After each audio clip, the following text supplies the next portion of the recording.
You're listening to the sweet sounds of the After Movie Diner. Support us at patreon.com/After Movie Diner. Or I'll punch you in the teats. Rate and review us on iTunes, Earthling. And now, here's your host, John Cross.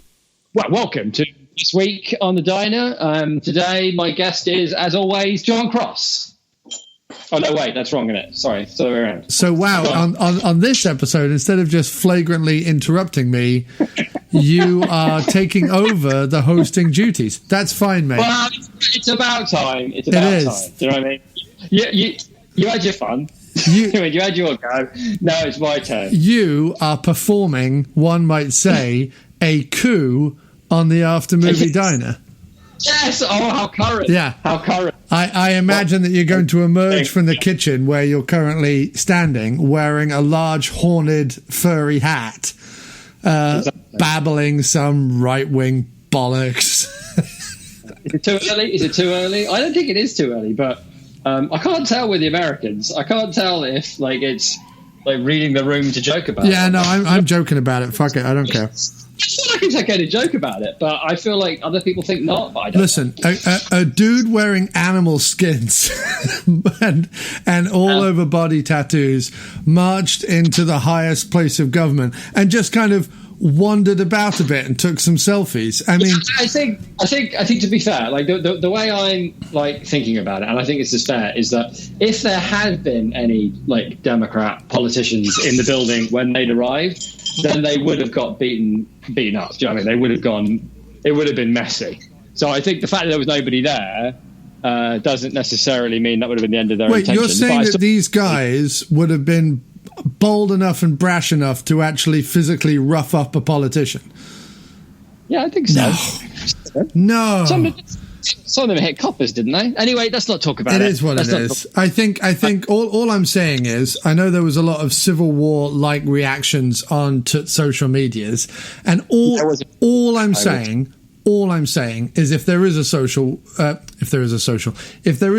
war, I think we can take them. I'm just saying, I think we can take them. Listen, mate, I hate to tell you this, but you couldn't take anybody. You couldn't even take me. One of most of them looked like friends of mine. And you could take me. That's how crap we are. We couldn't even take each other out. I could hit you with my VHS repeatedly till it hurt a bit. You don't even have that many VHS anymore. That's the problem. You've only got 8 VHS. That's not true. I've got about 50 VHS as we sit here. 50. Have you been at the thrift stores again? I've been at the VHS stores. Yeah.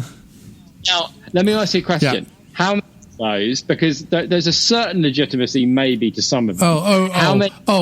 Jim Wallace is declaring legitimacy or otherwise. Carry on. I don't know. I'm saying. Yeah. I'm getting it. Can you get those VHSs on other formats? Some, not all.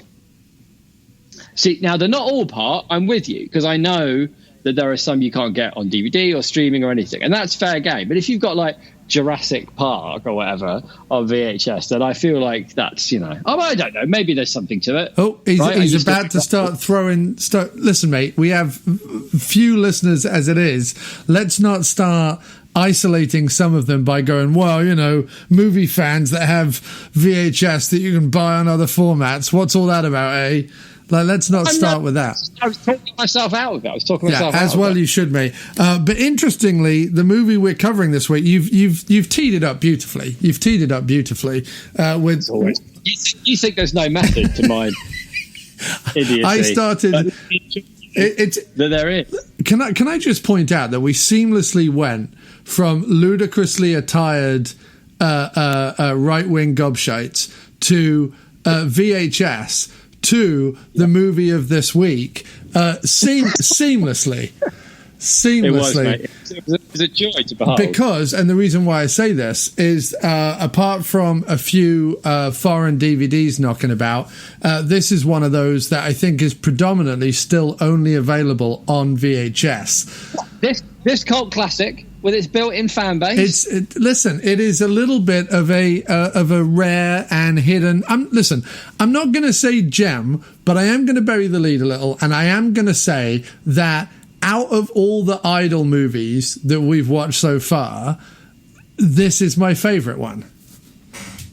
Yeah, I mean, again, the competition can barely be described as competition. Do you know what I mean? No, but it would be if it was an actual competition, you'd declare it a fix. Do you know what I mean? Such would be Missing Pieces' lead over. I knew you weren't going to like it as much as me. I just knew it.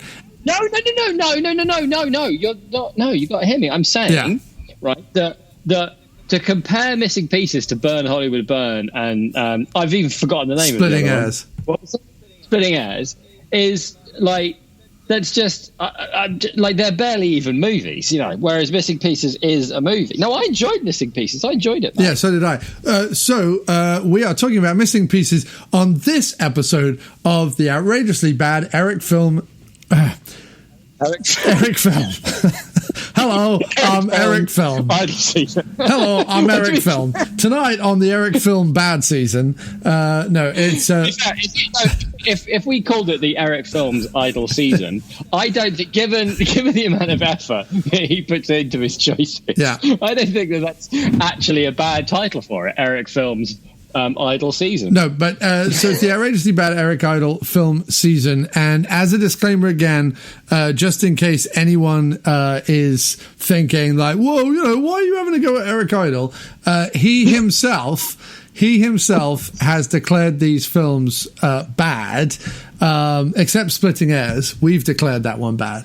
But he declared this one bad. So without further ado, here is... He declared this one bad. I'm sorry. He did. Oh, sorry. Is there a theme song? There is. Am I trampling on the theme song? So okay, we've released 2 episodes. Eric Film bad season because it spoils the theme. I can't even hear what you're saying. You're cutting in and out. But we can't talk over each other. It doesn't work on the podcast with your headset scenario that you have set up. Sorry. But here is the theme tune. Well, it's the outrageously bad Eric Idle film season. Yeah, it's the outrageously bad Eric Idle film season. And in typical Idol fashion, I thought I'd start it with a song.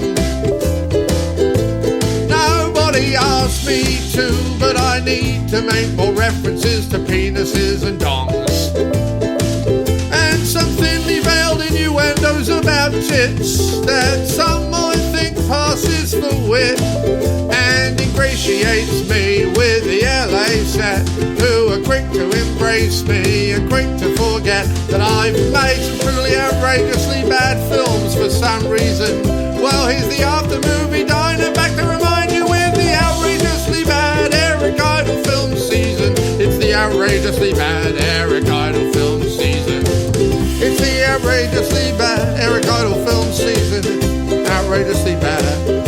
Oh yeah, you gotta always look on the bright side of life, except during the outrageously bad Eric Idle film season. And this song has gone on far too long without mentioning my dong. Oh, something like that anyway. Boobs. Okay. Done. And what a lot of fun that theme tune was. No, that's a great one. I still haven't heard it yet. You haven't listened to the last 2 episodes. This week, Jim and I are going to be talking about the 1991 hidden, buried, rare, not often seen film Missing Pieces from writer-director Leonard Stern, starring Eric Idle, Robert Wuhl, Lauren Hutton, and recent Instagram sensation Leslie Jordan, and also SVU's Richard Belzer, also Homicide's Richard Belzer, and a couple of other people you probably recognize. Donald Gibb, for example, for all those 80s and 90s action fans out there. He's in this movie briefly, as is James Hong from Big Trouble in Little China.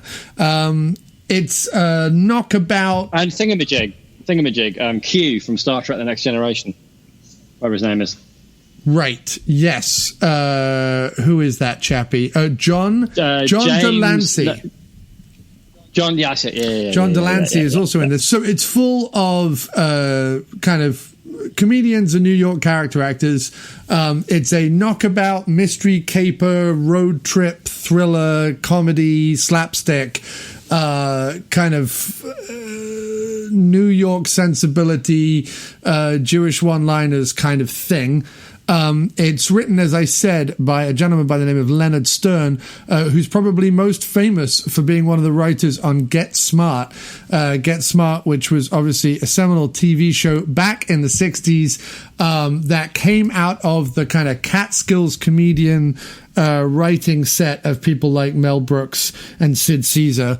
And I think this is one of his only movies. It's certainly his only directorial film, I think. He's done a couple of others, but they're mainly shorts and TV series. The only other one he did was Just You and Me, Kid, in 1979, starring George Burns and Brooke Shields, of all people. But yeah, this one has the unique comedy double act of Robert Wuhl and Eric Idle. And for anyone listening to this episode, I would like to announce that there is a Robert Wuhl interview that is up on our... Get out of town. Yeah. Get out of town. I asked... With that news. I asked Belzer, I asked Leslie Jordan. Everyone knows that I've asked Eric Idle, but none of them responded. Robert Wuhl, on the other hand, was like, sure, I'll chat about Missing Pieces. Why not? Because he seems like a positive, upbeat chappy, and I think he's just happy to have a conversation about it. So here is an excerpt from that interview where Robert talks about Missing Pieces. The full interview is available over on Booth Talk from the Aftermovie Diner. That is a separate podcast, so please go to one of your podcast platforms and subscribe to Booth Talk from the Aftermovie Diner. It should be available right next to the Aftermovie Diner podcast. Enjoy this clip from that interview now. Thank you.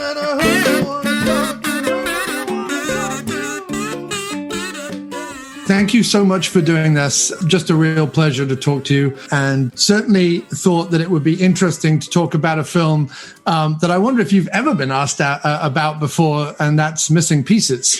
Have I ever? I think I've been asked once or twice. My sister saw it one time. Maybe somebody else saw it too. Okay. Yeah. Not much. No, well, and it kind of baffles me because I actually really like it. As a kid, I was a huge Monty Python fan, and that obviously extended to trying to pick up all their post-Python stuff as well. And that's how I came across it.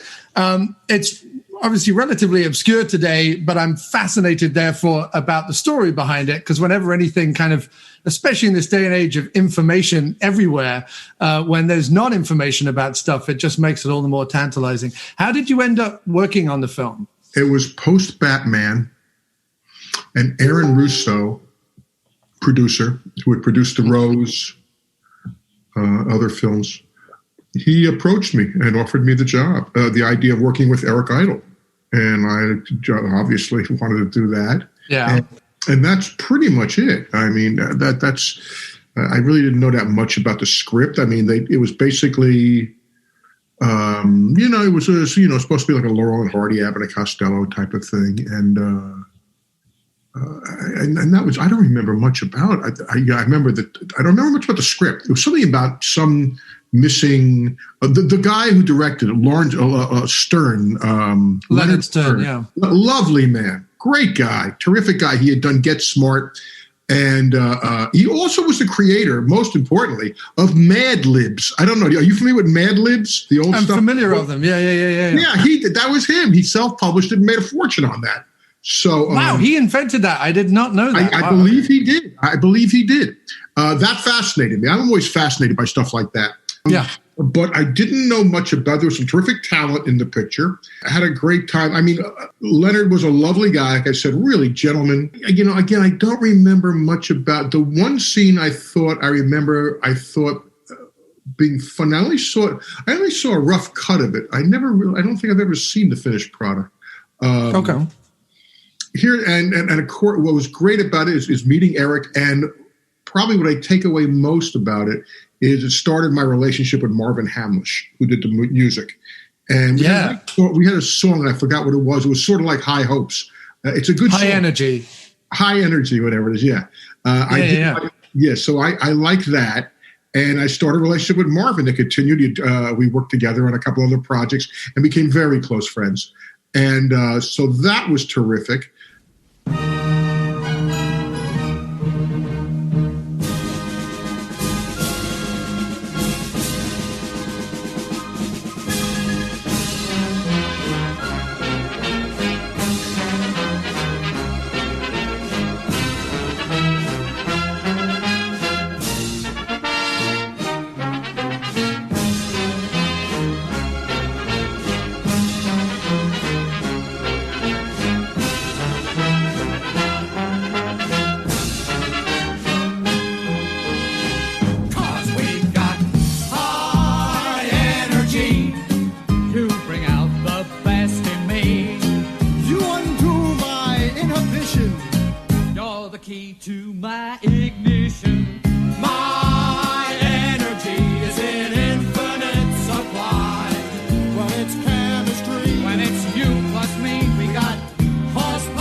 I loved the idea of working in New York. At the time, I wasn't living. I loved living in New York. At that, I have an apartment there now, but I liked that. There was one scene in a car. We were putting on seatbelts or something that I thought was pretty funny. The two of us did. I thought that was a good piece of physical comedy there. It's he gets his car back from a garage in the city because they're about to drive out to LA. And he goes to put his seatbelt on and your seatbelt tightens. And then you go to put your seatbelt on and his seatbelt tightens.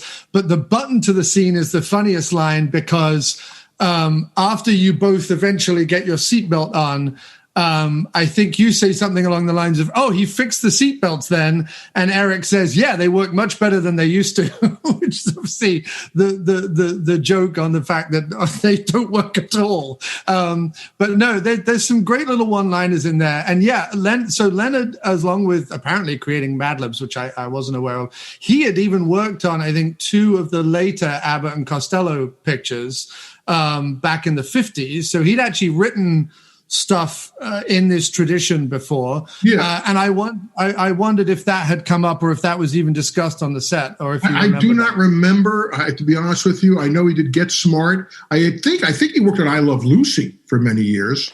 Okay.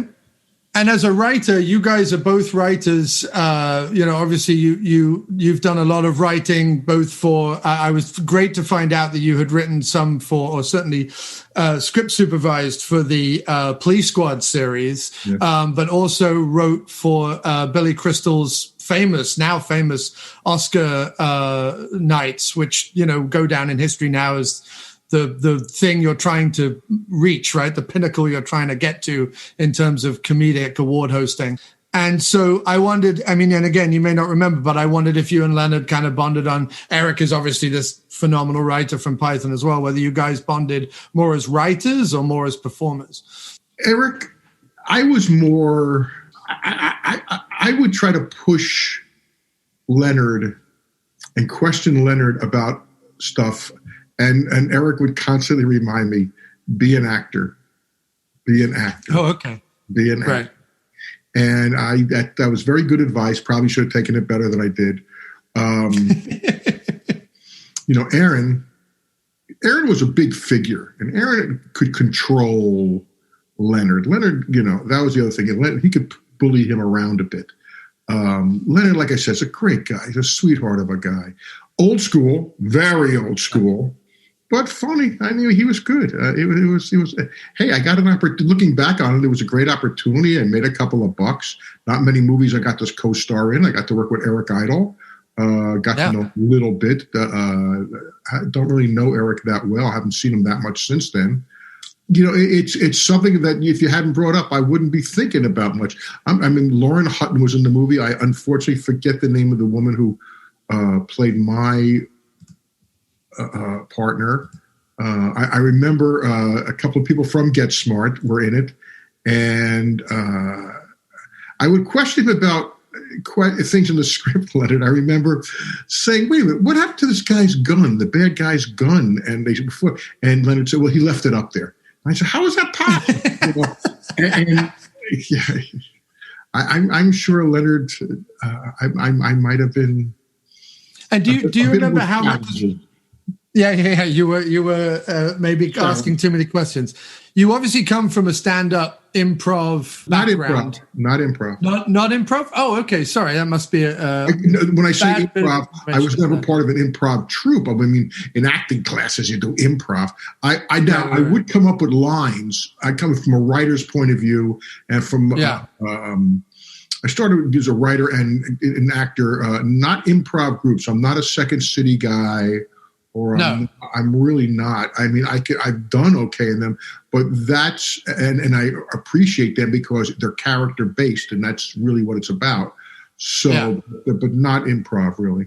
Not improv. Okay, no, but I was just going on to say more or less, maybe as a writer, or maybe, but with Eric, how much of those lines were written and how much Leonard kind of insisted on you kind of going by the book, or how much freedom you guys had to maybe bat a few ideas back and forth. I'm sure we had freedom. Leonard was good about that. I'm sure he was good about that. Leonard could recognize good comedy. I mean, remember, he does come from all those shows, where, like, whether you say Abbott and Costello, Lucy, Gets where you had funny people. So there obviously he could recognize contributions from other people and recognize when they're good and to use them. He did that. I mean, if you write for Abbott and Costello, if Abbott and Costello want to say something else, they're going to say something else. Right, exactly. But at the same time, if they could recognize something really well written, I mean, not much better piece of comedy ever written than Who's On First. Right, exactly. And there's a little bit of that in this, just because I think the deceased foster father in this is called Chen Wu Hu, I think. And there's there was a who, what, when, where, why, something like that. Yeah. Right. Kind of joke in it. Obviously you became great friends with Marvin, as you said. Do you remember the recording session? I know that Eric Idle is, he's a big musical guy. He sings a lot. Obviously he wrote Spam a lot. Do you remember recording that song with him and what that was like in the studio? Eric was not there when I recorded it. We recorded them separately. Okay. Yeah, but I do remember the recording session with Marvin because that was my first time with him, and I learned a lot, a whole lot. Yeah. And Eric sings better than I do. I can pass. Eric sings better. You had the bravado. That's what I like. But there's a nice. It's surprising to me you weren't in the same room when you were doing it, because there's a wonderful kind of back and forth in the song. My pal, alter ego, trouble seems to follow us wherever we go. When we're out of a jam, look out! Calamity. Your faith needs restoring. You're a bloody optimist, but never boring. Just when others say die, we kick it into high. 'Cause we've got high energy, and you bring out the beast in me. You're a pain that never ceases. You fill in the missing pieces. Woo! And likewise on screen, the two of you, and again, I don't know whether you did a lot of work on this or whether it just came naturally between comedians, but the two of you on screen, the movie works, if it works at all, because of the... No, I mean that in a positive way. It does work. I know you do. Yeah. I love it. I'm a big fan of it. I love my sister loves it. My sister loves it. Comedy films.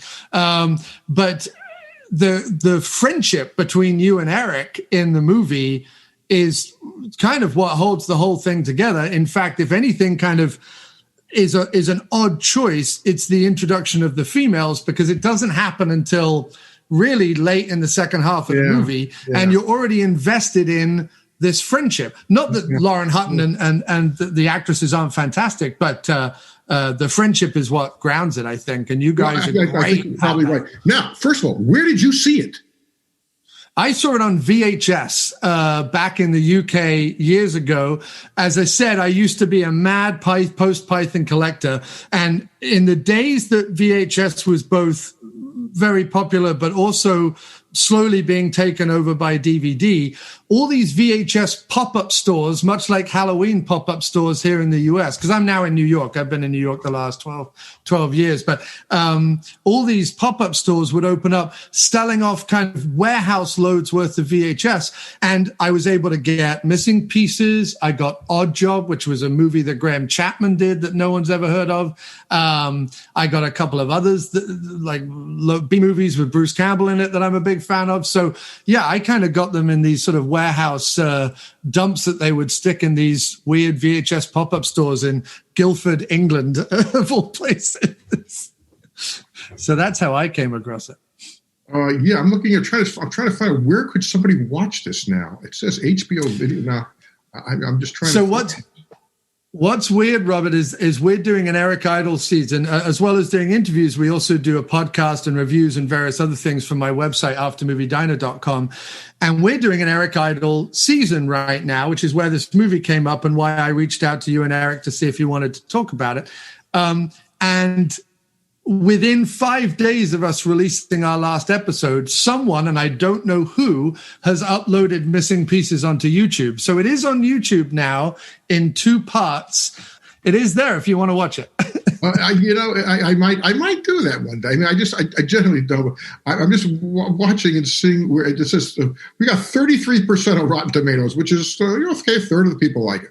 So I mean, I like it. I think it's right for rediscovery. I think it's up there with the kind of knockabout comedies. So I'm guessing then, in terms of the movie going into relative obscurity and only weirdos like me finding out about it, I guess you don't know. Yeah, no, I love it. I think it's awesome. But I guess you're not aware of kind of why it was kind of released and then forgotten about, or why it wasn't pushed more or anything like that. There's no kind of story behind that. You don't know. I never got released. It was never released to theaters that I know of. I think it pretty much maybe a theater or two. I never remember it ever being released. I think it went straight to video. Okay, so it's a straight to video kind of deal. And again, I don't think Eric Idle's been hugely complimentary about the movie, and I'm not quite sure why, because again, I've watched it 2 or 3 days ago and I love it. What are your feelings on it now? I know you don't like fully remember it, but sort of what are your feelings on it now? And are you intrigued enough by this conversation to go watch it again, I guess? Usually my opinions stay the same when I go back. I remember the time with Eric. I enjoyed being with him. I don't think either of us thought the movie was going to be particularly good. It is amazing that, I'm looking at some of his reviews on people. People love it. I mean, here's one. It was 2002, an idiotic masterpiece. That's a great description. Well, masterpiece. Wow. It's something I got to do in my career, and I'm looking back. I should have been more thankful and fortunate. I guess maybe I was more consumed with making sure, hey, it's the first time I'm above the title in a movie, and I'm with Eric. Yeah. I want it to succeed. You really do. It's a big thing, and so you're frustrated when it isn't. And maybe I was frustrated. Eric is a good guy. He's a terrific guy. I have nothing but wonderful things to say about him. And obviously people like sort of Richard Belzer, who I know was obviously a stand-up as well, and there's a lot of New York comedic character actors in there. Did you bring any of those guys in? Did you know those guys? Well, I was Russo. That was all Aaron Russo. Nice. Okay. And you can hear the rest of that interview where we talk about Batman and Good Morning Vietnam and a lot of other things with Robert Wuhl over at Booth Talk from the After Movie Diner or on aftermoviediner.com/interviews. So now we're going back to the main podcast after a few annoying fucking adverts. Thank you. Like, even though it's very up and down, the movie, it was clearly... And I could be wrong, but it looked like they had a lot of fun making it, right? It looked like it was a lot of it was on the hoof, and it did seem a bit like they were making it up as they went along. And that's why some bits I think are pretty funny, and some bits don't, but they're just like trying lots of things, and some work and some land and some don't. So it seems like it would have been a fun film to make. Yeah, I think that too. And I think that what is nice about this, and I kind of want to get into kind of the performances of the two of them, but what's nice about it is that their energies work very well together. It's sort of interesting because Robert Wuhl plays the essentially the more negative of the pair, and Eric Idle's meant to play the eternal optimist. And it's an interesting piece of casting because you kind of feel from their energies that Robert Wuhl is probably way more optimistic in real life. Yeah, that's true. It's very odd because like Idle, the way Idle works and the way he reacts to things is all very fatalistic. You know, that's his thing. And the idea of him being optimistic is it actually works. I think it does work. And I think that the only thing that I think the thing that gives its uneven quality, because I know what you're talking about there, is probably just the budget and the fact that they had to kind of film it on the hoof. I can't imagine that they had millions and millions of dollars to put the thing together.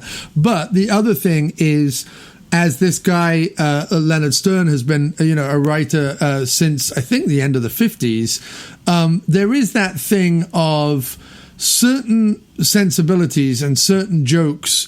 In fact, he wrote some early Abbott and Costello stuff. So, yeah, he's been around since the early 50s, actually.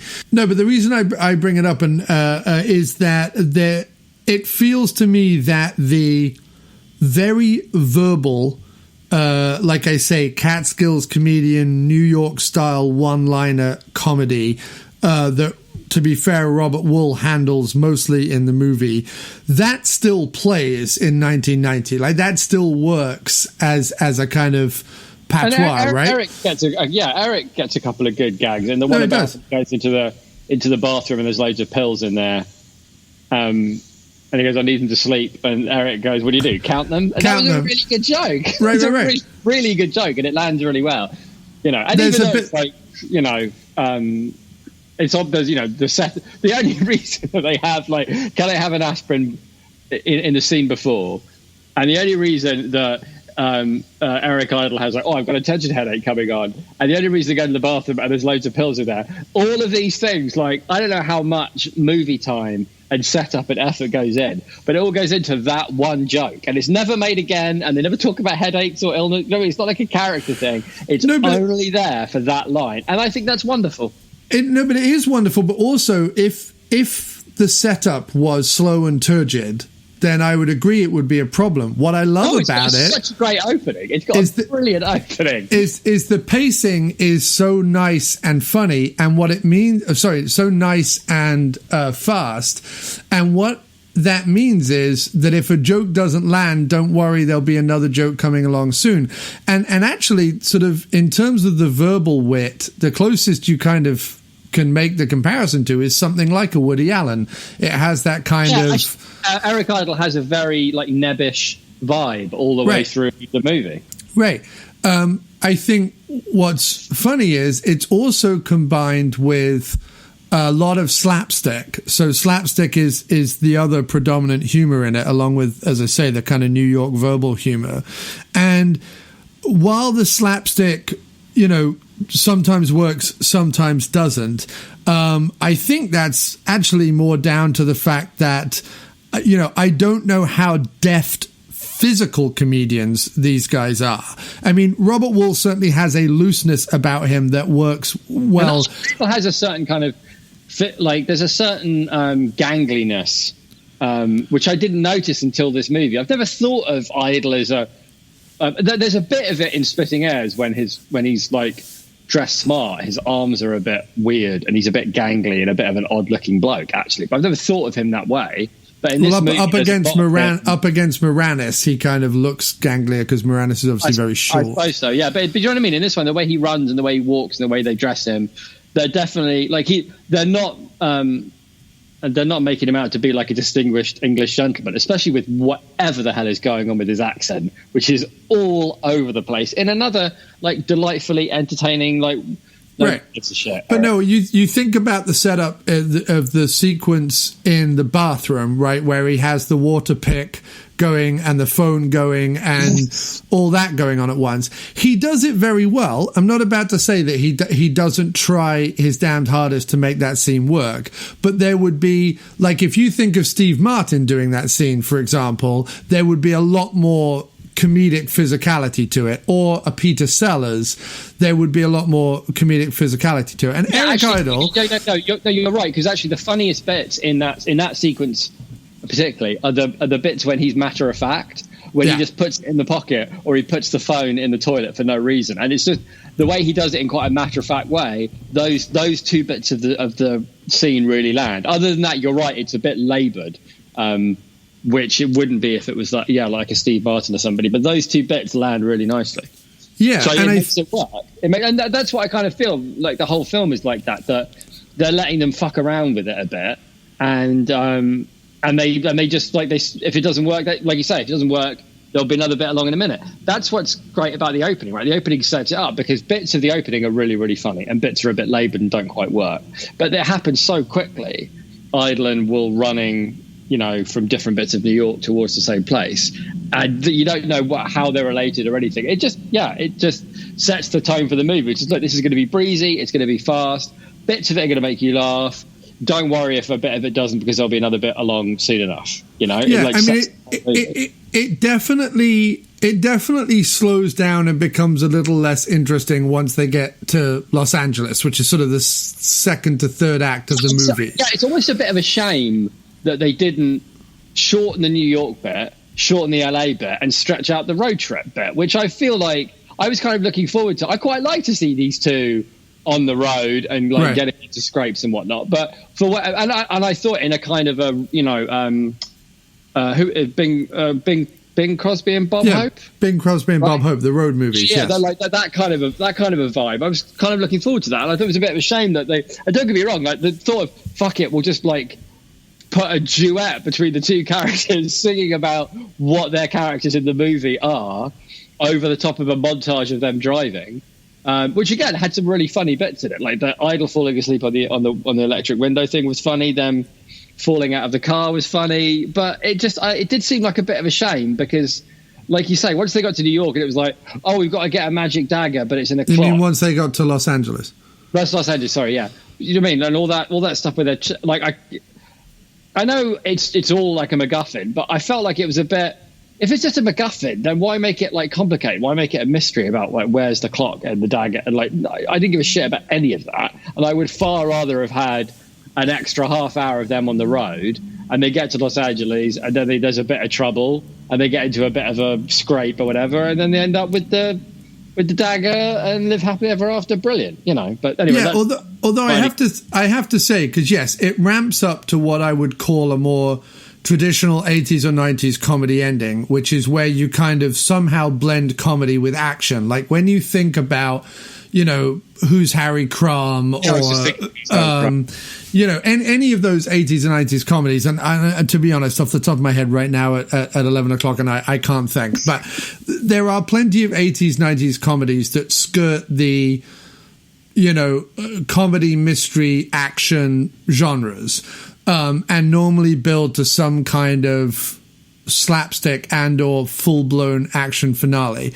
And I have to say, considering the knockabout nature of it, considering the scrappy nature of it, considering the budget, whatever, because the pacing and the editing and the general, like, what's happening now? Oh, okay, we're over here. Oh, what's happening now? Oh, we're over here now. Oh, someone's got shot. Oh, we're running out of here. Because of that kind of nature of it, first of all, it never bores you, and secondly, they weirdly pull it off. Like they weirdly, no, they do. Like at the bit at the end where the joke is, he's just like guessing who it might be, and then that character walks in with a gun, and the character goes, "No, it's not him," so we don't have to be worried about him. And then they like knock the gun out of the hand, and then another character comes in after, like Wuhl goes, "Well, it must have been him," and then another guy goes, "No, it was him." That was that whole sequence was really quick, really funny. Actually, like, oh, is it him? Like, it was a really neat way of wrapping up a whodunit by like having one character guess and then like their guess coming in. That whole setup was really, really clever, and I liked that a lot.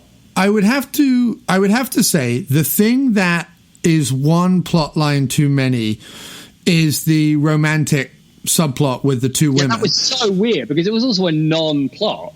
Right. Because it was like, why do you not like her? And why does she like you? And you divorced her, but for no reason. It was very odd. It was odd. And I think the shame of it for me is that the sweetheart of this movie, if it has a sweetheart, is the two guys. It is the interplay between Idol and Wuhl. And you kind of love the fact, like at the beginning of the movie, so Idol and Wuhl play Wendell and we talked about the whole movie without even once talking about the plot. I'm sorry. Play Wendell and Lou. I blame myself, mate. I just want you to know I blame myself. It's fine, dude. It's all good. I blame you as well. So, sort of, Wendell is the eternal optimist who has just been fired from his greeting card job because he came up with the idea of funny bereavement cards, which I actually think is a pretty great idea.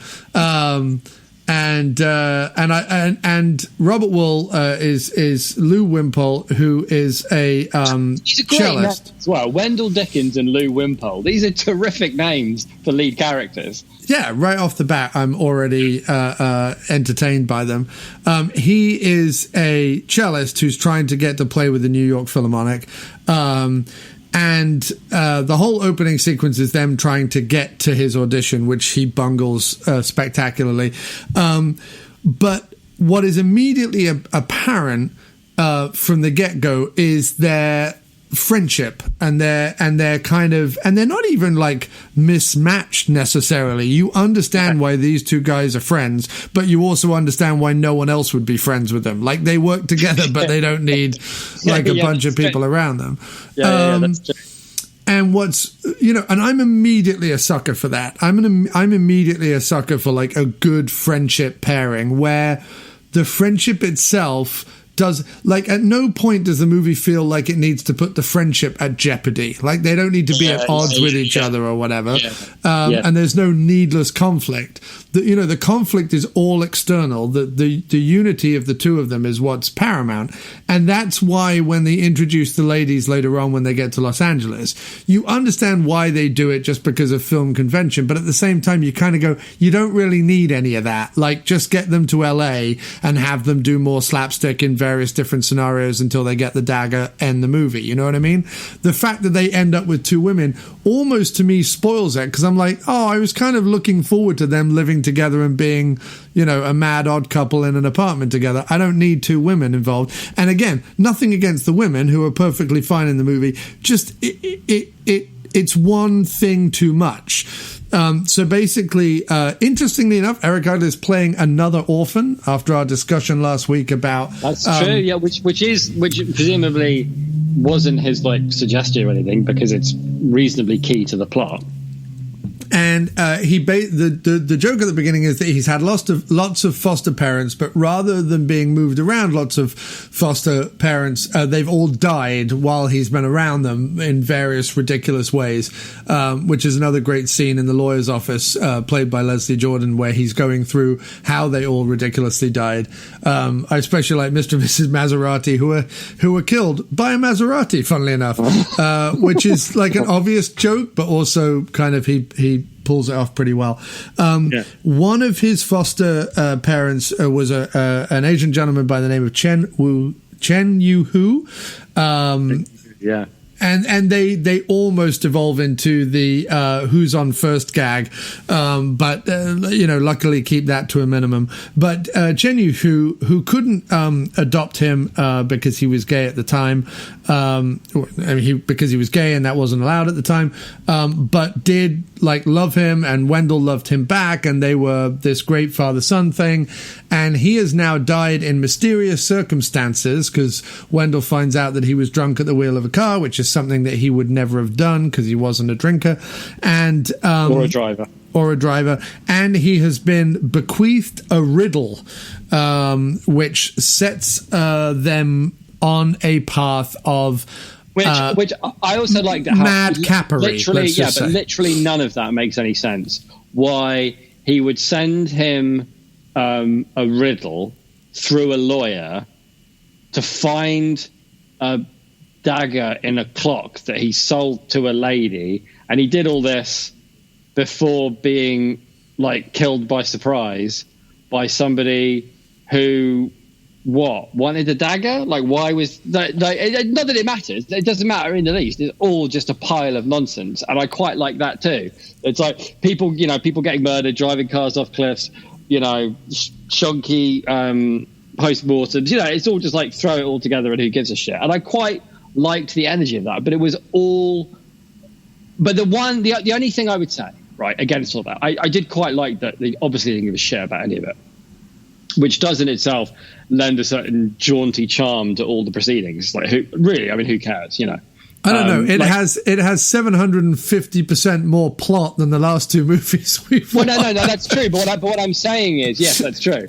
What I'm saying is there's zero payoff except, like, all he's interested in doing is setting up jokes, which you can't help but admire. So, but sometimes a lot of the satisfaction of watching a movie, and I think that's why, it slows quite badly, as you say, in like the last third, is that normally where, a plot strands start coming together, or, you get sort of drawn into their lives a little bit, and, you start caring about the stakes or whatever. The things that carries you through to the end of the movie just don't exist here. They're just not there. It's just like, come on, we've got to get to the next bit where there's going to be some more people falling over. And there was a bit in the movie where after about an hour, I thought, I've had an hour of non-stop banter and falling over, where only about a third of it is landing, is about my limit. I could use a break before they get back to it, a bit later on. And it wasn't that it stopped happening. It was just, I stopped thinking it was quite as funny for about 20 minutes. You know what I mean? I just sort of had a bit of me that had enough. I agree with you. And I think that as I said, the saggy pudding part of the movie is, when they get to Los Angeles and they have to get to that ending sequence. There are two good sequences at the latter half of the movie.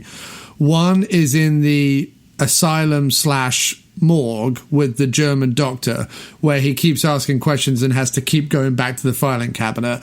And along the way, he keeps where Robert Wuhl gets, injected with something, and he's like, don't worry, it just means you can't get pregnant for 3 months or whatever it is. And various like... You come in and memes I'm it. It's like a little sorry, not going to be pregnant for a year. There's some madcap stuff in that sequence. I do like the fact that the dichotomy between Lou and Harudnik, played by Donald Gibb, who's one of the most outrageous looking people on the planet, with his one wonky eye and his huge hair. The fact that Donald Gibb was like a conductor for like this orchestra, but also a psychopath, and they happen to know each other, and like Robert Wuhl can't decide how to play that, like, and I love the way he does it, where he can't decide whether he's really happy to see him, but at the same time he's a psychopath. Which I thought was really nice. So that whole sequence I'm a big fan of. It didn't ever turn. What was nice, it never turned when you're expecting him to like start being a psycho, we've humored him enough and now he's a psycho, we're going to have to run away. All the way through, he behaves like somebody who was like a more successful musician than Robert Wuhl, but got a bad review, so he murdered the critic, and now now he's in prison for it. But it's all like catching up, matter of fact. There's obviously incredibly weird energy, like you say, underneath all of it, because he is an escaped psychopath and they are terrified of him. But at no point does that ever come to pass. Do you know what I mean? No. Like, he's just not interested in, and that, again, that's a purely random decision. There's no rhyme or reason to not doing that scene, of having that scene turn, like, where they would run away and they get, like, there's laughs to be had there where they run away from the guy, or there's some more falling over to be had there or whatever. But for whatever reason, the guy's just not interested, so he carries on with the scene and then moves on to the next thing. And it's difficult not to be a little bit charmed, right? To be a little bit charmed by I couldn't give a shit what other people would do in this situation. That doesn't interest me, so I'm moving on. You know? Yeah, but the only other sequence that works towards the end of the movie and doesn't work as well as the sequence we just described is the very end with, like you say, that room where sort of all the people come together and it doesn't make a lot of sense, but then it goes to kind of I quite like that. I quite like that joke, even though it's not... no, I'm saying that scene works. That's the other scene that works in the Los Angeles portion. I almost prefer it to the... This is a weird one, right? Because... You're right. The scene in the hospital is funnier, right? There's more jokes that land in that scene, and there's more laughs there. But for some reason, I found myself preferring or really enjoying that final scene, just because it was so odd, and there was this conceit that they were committed to. It was such a strange conceit to end a murder mystery with that idea, and they were totally committed to it all the way through, and it went exactly the way they wanted it to. And even though it doesn't quite land, it's a completely original spin on that, denouement, unmasking the murderer thing, that I couldn't help but just really it's so. I've seen that scene so many times, and to see it done in a completely different way, completely unique, and all they're trying to do is play it for laughs. You can't help but be. It's got that vaudeville thing to it, right? That show must go on. Like, don't worry, like you say, there'll be another laugh along in a minute. There's definitely the whole thing is the show must go on. And we're going to have fun doing it. And I think that like I say, there's two things that fully hamper the movie. One is there are certainly jokes or sensibilities in it that are certainly towards the more slapstick, but also. Just in general, especially some of the kind of more, the more sort of boob-centric or Benny Hill style stuff. Not that there's a lot of it, but there's some of it that is a little outdated even for the 90s. And the other bit is... Yeah, there's like two sequences where the director clearly liked black suspenders, right? He's clearly a big fan of that, because there's two completely... See, when Eric Idle falls through the top of a limo and ends up with a woman climbing on top of him, like upside down with a skirt down and like the suspenders being flashed. They go, well, how did that even happen? And then later on in the movie, Robert Wuhl trips over a dog, and then somehow the woman's skirt falls off, and it's black suspenders, and you're thinking, well, we know what he liked. We know what the director was keen on. although what's impressive about the dog... Yeah, although what's impressive about the dog sequence is that the dog does genuinely mount Robert Wuhl. Yeah, I know. They must have... I was thinking that while it was happening. I was thinking, I wonder if that was just a happy accident of the filming, that the way they wanted... I'm not sure that I would want a big dog. No, I was a bit worried about that, but it was a very odd... But again, sort of charming, just sort of, like you say, a bit of Benny Hill nonsense that... was like, they want a bit of sex in the movie. I'll give them sex. It was such a 50s, it's such a 1950s idea of raunchy. Suspenders, But that's the thing, and the thing that I kept coming back to time and time again, because it was something that I think you were saying last week about Splitting Hairs, but I actually think rings even more so that for Missing Pieces, is that it's completely good-natured. Like, it has a really good nature and good heart to the center of the movie. Like, there's I almost don't understand. I mean, I understand why it's not some people's cup of tea. I totally understand that. I just don't understand how you could out and out not like it, because it's only coming from a goofy place of wanting to make you laugh, and it's very goofy. But it's got that. It has a very the whole Abbott Costello thing makes so much sense, and the nebbishness of Idle.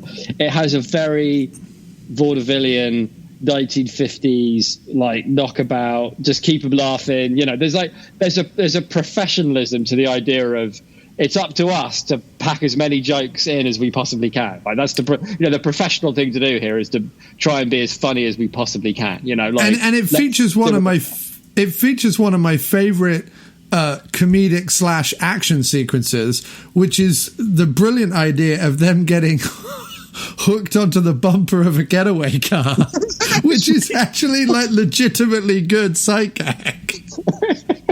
And especially like when they get unhooked, but they're still hiding and just traveling down the road talking to each other. It was like nothing I've seen before, and again, totally works as a joke, and it doesn't put anybody in any like immediate peril. It's just, I don't know. It was great. It was, yeah, and I think here's another good example of like a movie like this is something like a Jumping Jack Flash, which you either like Jumping Jack Flash and were of an age when Jumping Jack Flash was in your video stores and you watched it and it's your favorite Whoopi Goldberg movie, or you're not. Like, there are some people who watch those kind of knockabout 80s 90s comedies and don't like them, or think they're passé, or don't find them funny or whatever. And then there's people like myself who have such a soft spot for them.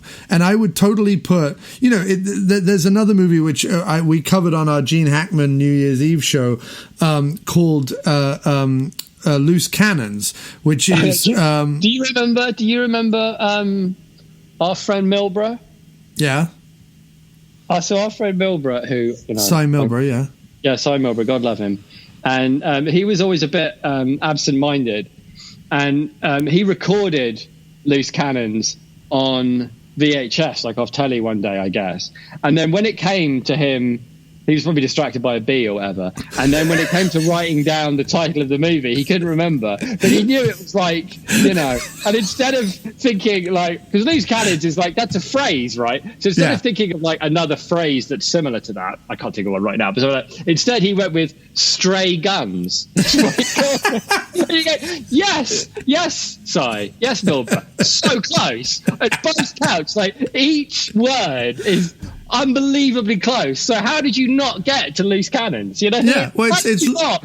This is Stray Guns. That sounds right. Come on, you're so close. One more step and you'll get to Loose Cannons. I promise. It's like Love and a Cello versus Romance and a Double Bass. But to get to, it's like, it reminds me. Do you remember that show? But no, that's genius. To go from Loose Cannons and go, what's it called again? Stray Guns? That'll work. Guns, and then that'll do. And I don't need to do any more thinking. There's nowhere else to go here. It's so what it reminds me of. You remember that show that was on Sunday afternoons, and that's when you amazing. Like, I Have No Life, called Catchphrase.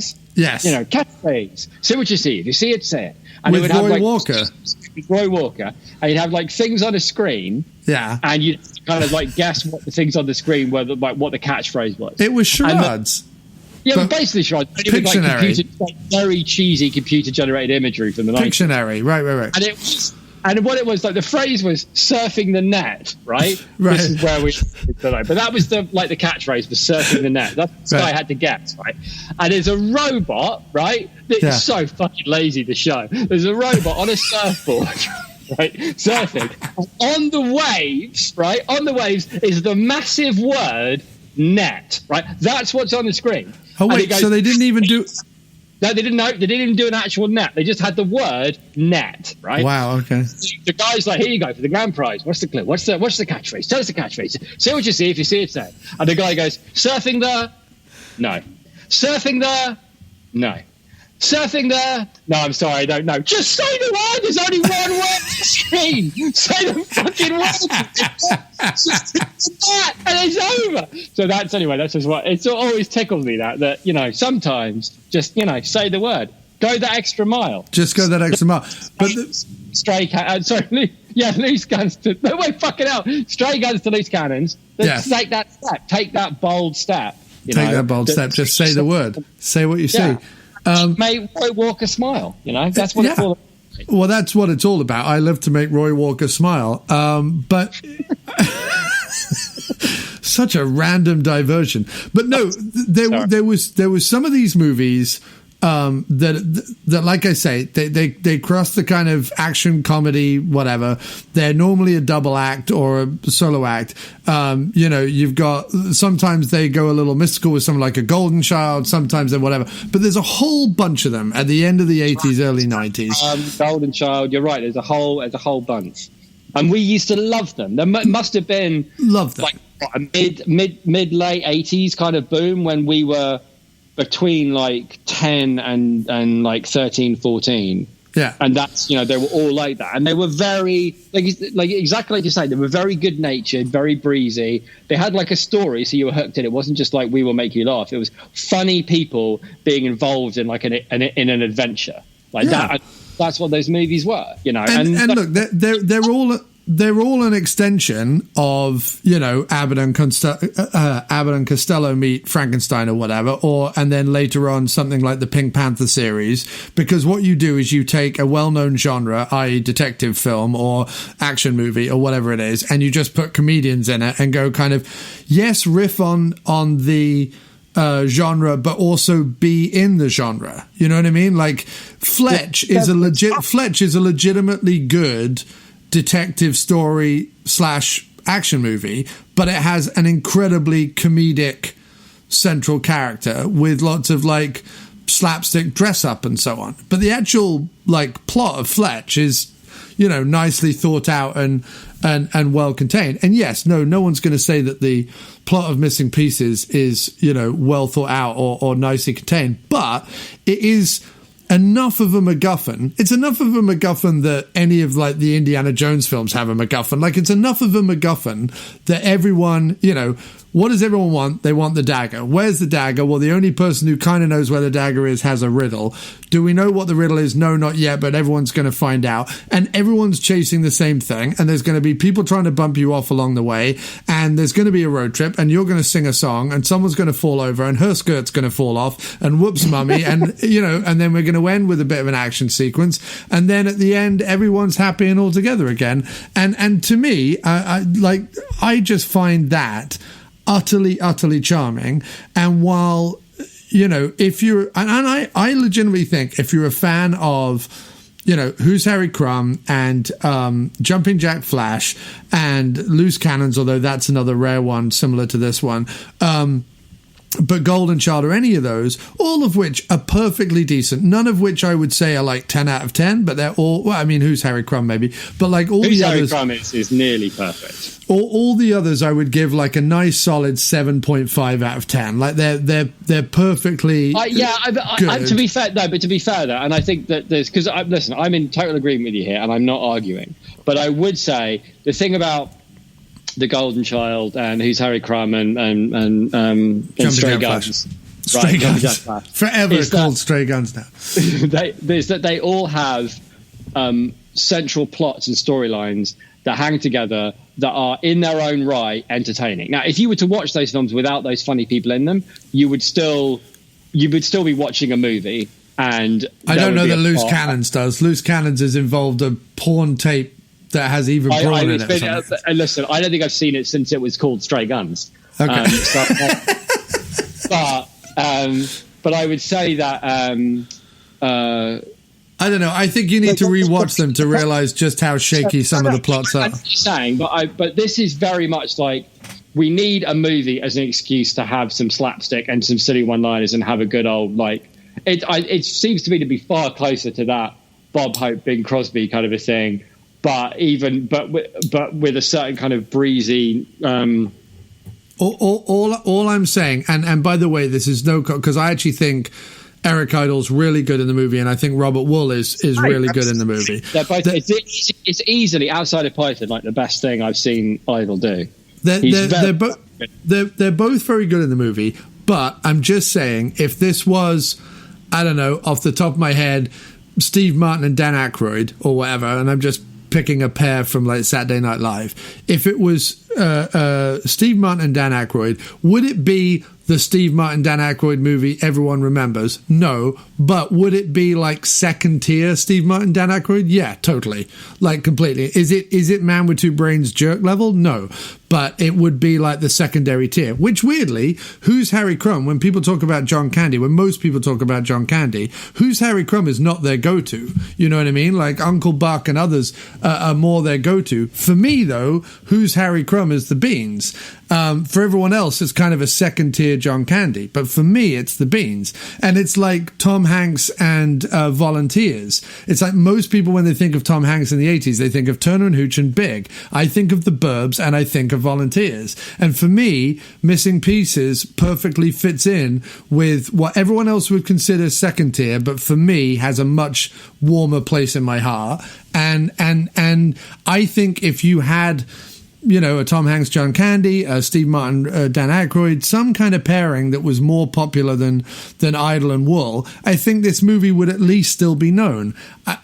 I think that's a shame because I think Idle and Wool are really good in it, but I think that their names in 1991 were not enough to, move this movie into, like I say, kind of a second tier, comedic gem, like a V8, like a good rental. You know what I mean? Like their names just didn't make this a good rental. It does. Like I think it suffers from it casts two funny guys with who because like that's what like it seems to me like what the two of them have are really good instincts, like comic instincts, like in the moment, right?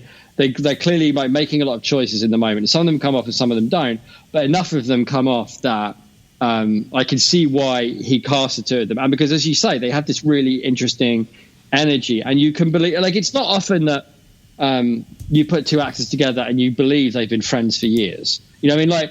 Like Jack Lemmon and Walter Matthau in The Odd Couple, like, you believe they've been friends for years, right? And to a certain extent, like, not enough movies together, that is true. But there's still that feeling of, certain actors' energy together, you believe them as friends, and it doesn't always work. And in this case, like you say, you definitely believe that they are friends. And I really like that description you made of, like, you can see why they're friends with each other, but why also no one else would be friends with them. Like, that's a really good description of who they are. And so, yeah, it's that. I agree. I know exactly what you're saying, and I would agree with you. But I do think that a Dan Aykroyd. Here's the thing, right? A Dan Aykroyd and a Let's take your example, right? And it's Dan Aykroyd and Steve Martin. There's no way that Dan Aykroyd and Steve Martin let this movie go the way that it does, right? Dan Aykroyd and Steve Martin, like, Dan Aykroyd would do a draft of the script, right? Steve Martin would get somebody in to, like, knock up, you know what I mean, and tighten it up a bit, give it a bit more of a plot.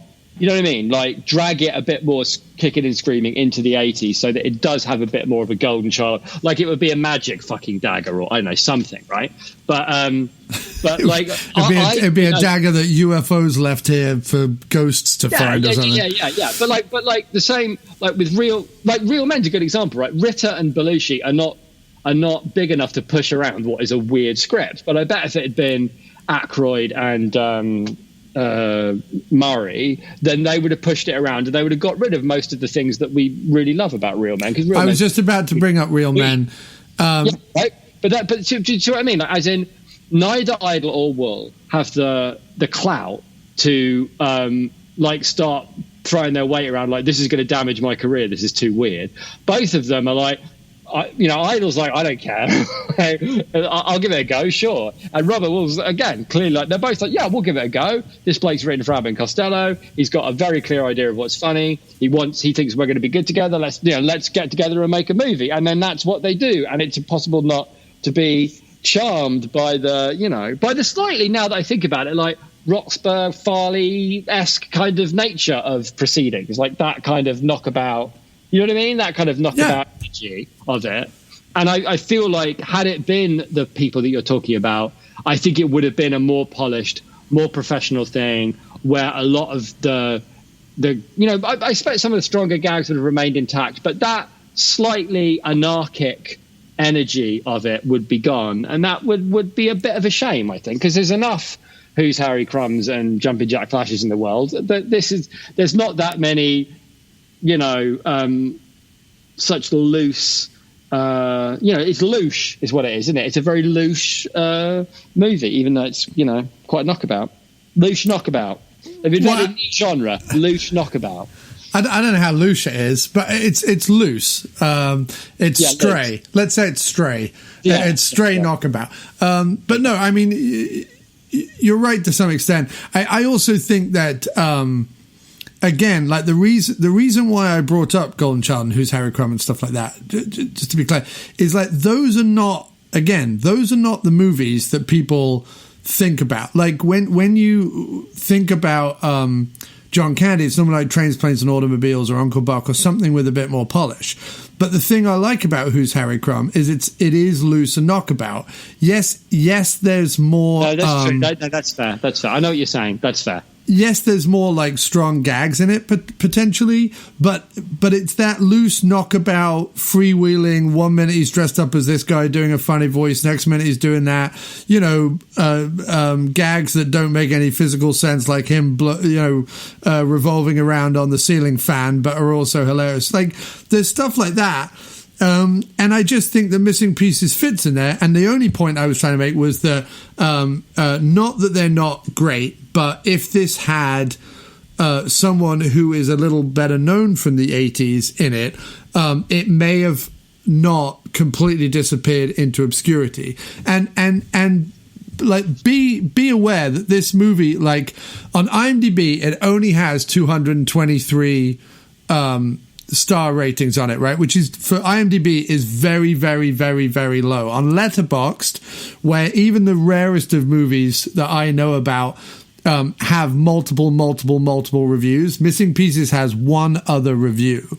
So like be aware that this is like not a well-known movie by anybody's standards at all. And all I'm saying is it deserves to be. If you were a child of the late 80s, early 90s, it deserves a visit, is what I'm saying. It deserves some of your time. And just to bring it up, a very, very weird coincidence happened. And that is, this movie was not available anywhere. I couldn't find it anywhere. No one had uploaded it on YouTube or anything like that. I got a friend of mine to send me a digital copy that looks probably like a VHS rip, because like I say, there aren't really DVDs of this movie out there, except in foreign territories. Within 2 or 3 days of us talking about this movie and me getting that file, it appeared on YouTube in 2 parts within the last few days on a user that was brand new. It was a brand new user that had uploaded 2 films, this movie and Bullseye, which you mentioned. Didn't you mention Bullseye in the last podcast? I mentioned Bullseye. Yeah, because it was we talked about what was Winners, the Chris Rea one, Michael Winners, Parting Shots. Parting Shots, yeah. And that's what was the Bullseye. So it wasn't even like we went from Splitting Hairs to Parting Shots to Bullseye. And there's zero connection between Bullseye. And in fact, I think outside of whoever this Blake's brain is, nobody else in the history of anything has like gone from Missing Pieces to Bullseye and gone, that's it. Those are the 2. Those are my choices. Do you know what I mean? It's so weird. It's so odd because to me, they are both like very rare movies. Even Bullseye, even with Winner and Caine and Roger Moore, that is not a well-known movie. I mean, sorry, I feel like Michael Caine is going to be a bit miffed that when you listed like the big names that he came second behind Michael Winner. Only because you just said Winner. Michael Caine. You go, whoa, we're starting with Winner. All right, bold. Well, you just mentioned Winner, so that's what was on my head. That was on my mind. Yeah, that was on your head. I get it, mate. On your head, be it. And they were uploaded basically right after our podcast went live. So that's, to me, that's weird. But how about this for a meta film idea? You and me are mismatched friends with a knockabout sense of humor who go on a mystery hunt road trip to see who behind Trashcan Studios uploaded Bullseye and Missing Pieces onto YouTube. Yeah, because I feel like we would get on, right? Or maybe it's like a cry for help. Yeah, and along the way, we get hunted by Belzer. By Richard Belzer. I'd be happy with that. I would be happy with that. I love Richard Belzer. I'm a big Belzer fan. I think he's Belzerific. And but yeah, I hope, I sincerely hope that this, I'm going, when this podcast goes live, like Monday or Tuesday next week, I'm going to wait a few days and I'm going to come back to Trashcan Studios YouTube page, and I want to see that people have watched Missing Pieces, because I want people to watch Missing Pieces. Whatever you do, don't watch Bullseye. Deep link or whatever to Trashcan Studios. I will see do. if you got a conversation going with these guys. But You know, don't watch Bullseye. Don't watch Bullseye. Like, don't even watch Bullseye. Well, I think we could have a Diner Trashcan partnership here, where Trashcan could post a movie, we could do a podcast on it. It could be, we could feed each other here, you know? No, I don't want that. What I want is for you and me to film some. I'm all about synergy. Yeah, he has one subscriber and it's me. So let's not. Is it you? It's not this me. The beginning of your mental breakdown? That you're secretly posting Michael Winner movies. I would not be surprised, considering I'm willing to go on record as probably being only one of maybe 5 people in the entire universe who has heard of both Bullseye and Missing Pieces.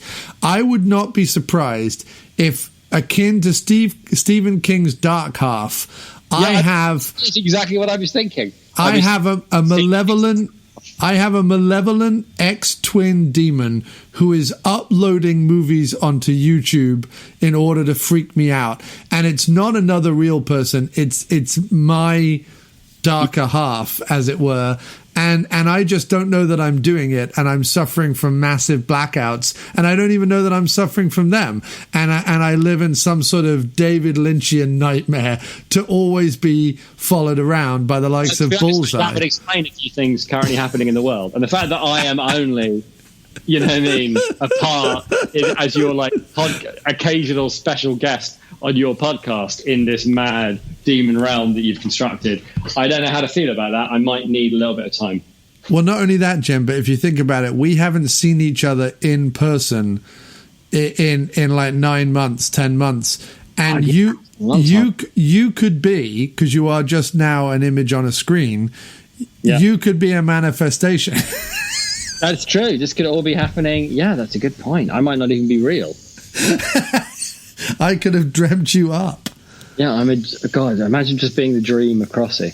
it would explain a few things. So you know what? That doesn't make me feel too bad, actually. So to wrap up this episode, and I'm so glad you felt the same way as I did about Missing Pieces, because I was dreading. Yeah. I was absolutely dreading, because I had such a charming, nostalgic memory of this movie.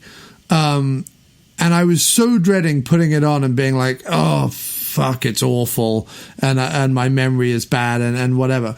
But actually, it was such a relief to see that it was still like super charming in a real men, you know, Who's Harry Crumb type way. I think they're very good examples. The only thing I would say to wrap this up is, considering especially last week's episode, because we talked so much about Idol's intent desire to do theme songs for literally everything he appears in. And who can blame him? I'd want to sing my own theme song as well. The song in this, High Energy, sung by him and Wuhl, is hands down like the best of all the Idol movie tie-in songs that we've come up against. It is. It's really good, especially since they're doing a duet. And it's not bad. It's got, it's sort of a shame that there's not a bit where, you know, at some point in the road trip, they crash the car and they have to walk. And while they're walking, they sing this song to keep their spirits up. Do you know what I mean? Like, actually sing it in a kind of a musical number. It just seems a shame, like, not to, you know? Ooh, although it did have a weird splitting hairs use of the song, which was when they meet up with... didn't it? Lauren Hutton, and she's like running along the street or something. She runs past a store, and you can like hear part of the verse playing out of a store. And I'm like, wait, what? Like, like that was odd. That was like a splitting hairs choice. And also at the very end, when Robert Wuhl buys the New York Philharmonic, which is how it ends, the orchestral piece that he conducts is an orchestral version of this song. So. That's right. Even in a movie that he didn't originate, that he didn't write, that he didn't direct, that he didn't produce, Idol is still throwing his musical weight around and going up to Leonard Stern, who was like, oh God, what have I let myself in for? And being like, we've got this song, you've got to at least ham-fistedly include it in the movie as if it's coming out of a store. Why are we doing that, Eric? I don't know. We just have to. But it's only a verse. If you want me to carry on making this movie, you'll have that song coming out of the store. Ham-fistedly. Residuals. And then at the very end, we need Robert Wuhl to start conducting an orchestral version of the song. Really, why would... So wait a minute. What you're trying to say to us then, Eric, is that your characters of Wendell and Lou know that this song exists. They're aware of it. Like, how does that work? Like, I guess that makes sense. Did Lou and Wendell... Yeah, but it would make more sense. You know, at the beginning... Idol is going around singing for some reason like, today I'm gonna love everybody today, like he keeps singing that. It would make more sense that he was singing High Energy or whistling High Energy or singing like a couple of lines from High Energy, because then at least I'd go, oh okay, this is a song that the characters are aware of, or this is a song that, so that I could then at least make the stretch that maybe this is their favorite song for the friendship, and the version that we hear played over the road trip montage is like, you know, their karaoke version of like a famous song or whatever. Like I could at least make that leap. But having it just randomly appear in the midst of a chase scene doesn't make any sense at all. And then having him conduct it as if it's somehow their theme song, again, doesn't make any sense. But that small thing aside, it's the best song, and I absolutely like it. I've got high energy, you bring out the best in me. Like it's just a good old rollicking sing-along song, and it's so much better than everything we've come across so far. And I almost feel bad that it's the outrageously bad Eric Idle season, because this film is not outrageously bad at all. It's pleasantly joyful and on occasion very funny. And on that bombshell, mate, I'm going to have to leave you, I'm afraid. Yeah, that's fine, dude. But I agree. It's no longer the outrageously bad Eric Idle season. Asterisk. This film is the asterisk on that season. Asterisk, anything but missing pieces. And I did tweet Eric Idle and say to him, hey, I happen to love Missing Pieces. Please talk to me about it. And no response whatsoever.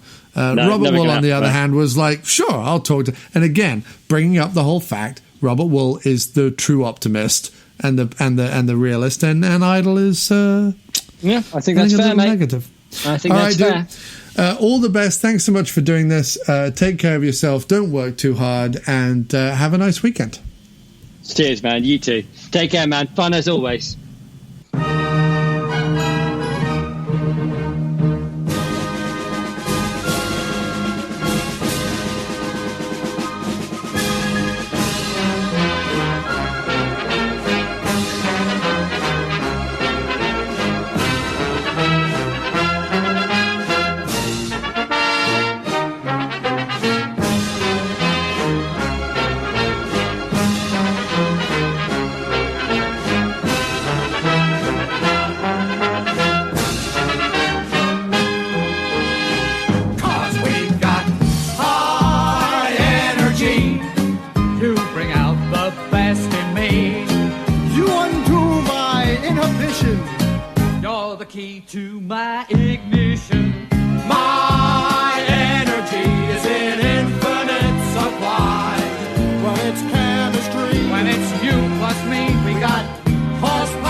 Trouble seems to follow us wherever we go when we're out of a jam.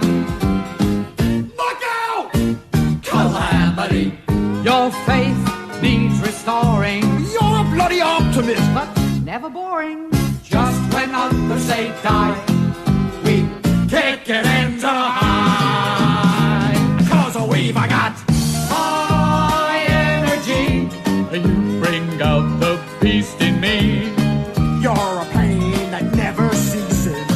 You fill in the missing pieces. Woo! My energy is an infinite supply. Well, it's chemistry when it's you plus me. We got high ener, singing like a tenor.